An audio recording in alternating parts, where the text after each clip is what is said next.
तो दोस्तों आज हम लोग सीखेंगे कि कैसे हमें एक इमेज इंपोर्ट करनी है और कैसे उसे एज ए बैकग्राउंड यूज करना है। तो चलिए पहले इमेज इंपोर्ट करते हैं। इमेज इंपोर्ट करने के दो तरीके हैं। पहला बहुत ही आसान है कि आप उसे सीधे ड्रैग कर लीजिए। मान लीजिए आपका पिक्चर, यहाँ पर आप इसे सेलेक्ट करके यहाँ पर रख दीजिए और इसे सीधे इंपोर्ट कर दीजिए। मैं डायरेक्टली यही करता हूँ, अप्लाई।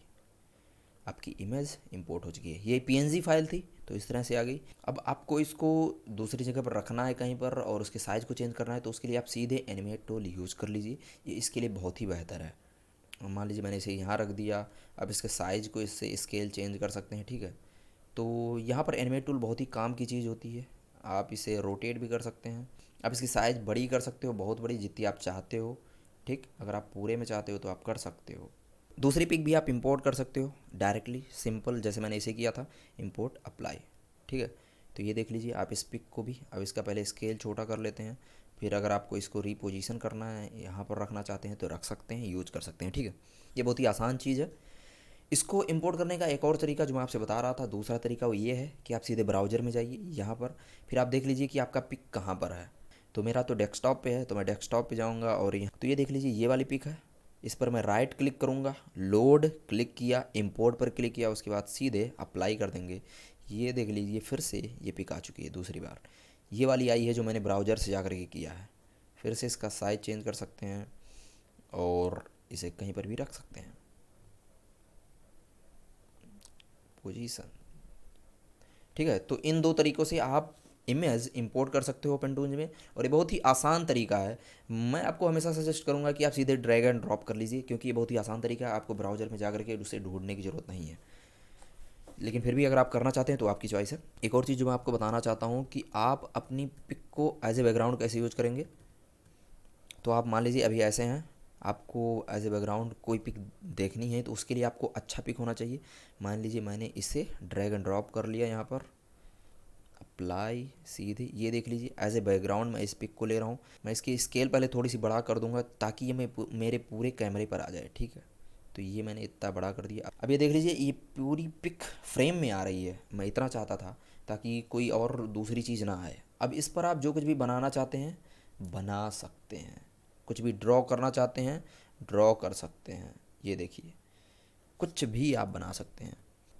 अब आप इस पर कुछ भी ड्रा कर सकते हैं, लेकिन उसके पहले आपको देखना है क्या आप चाहते हैं कि ये बैकग्राउंड आपका आगे भी यही बना रहे। तो उसके लिए मैंने आपको बताया है कि अगर आप सेम रखना चाहते हैं तो क्या करना है, आप यहाँ पर जाइए, इस पर क्लिक करिए, ये जो की आ रही है आप इसको यूज करके नीचे ले जाइए। अब ये देख लीजिए हर एक फ्रेम पर सिर्फ वही इमेज आपकी है।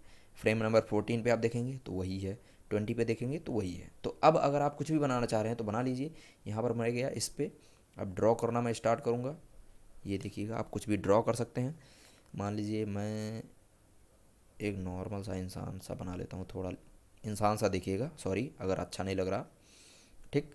फ्रेम नंबर 2 पर गया, फिर बना सकते हैं। वैसे अनियन स्किन मैंने आप लोगों को साथ बता दी है, अगर नहीं बताया है तो फिर से देख लीजिएगा।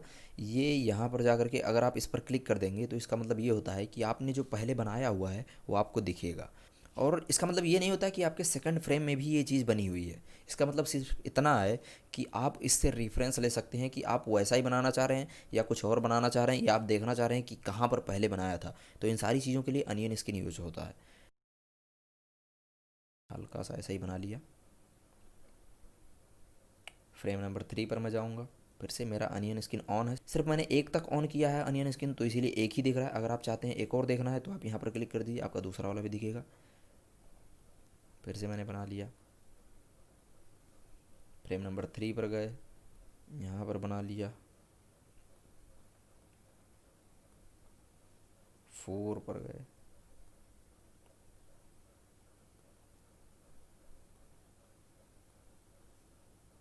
मान लीजिए मैं बीच में गैप कर देता हूँ तो क्या होगा।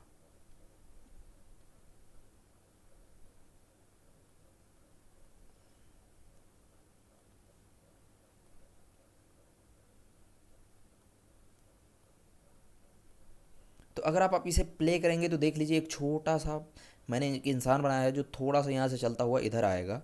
ये देखिए एक बहुत ही छोटी सी एनिमेशन है। हम इसे बहुत ही प्यारी प्यारी एनिमेशन बनाएंगे, लेकिन अभी बस एक स्टार्टिंग थी।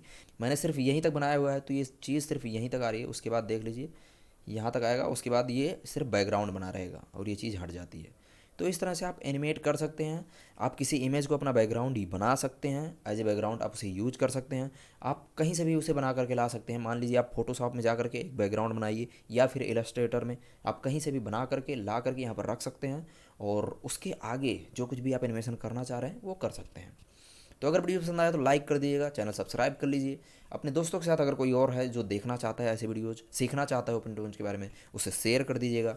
And that's all, thanks for watching.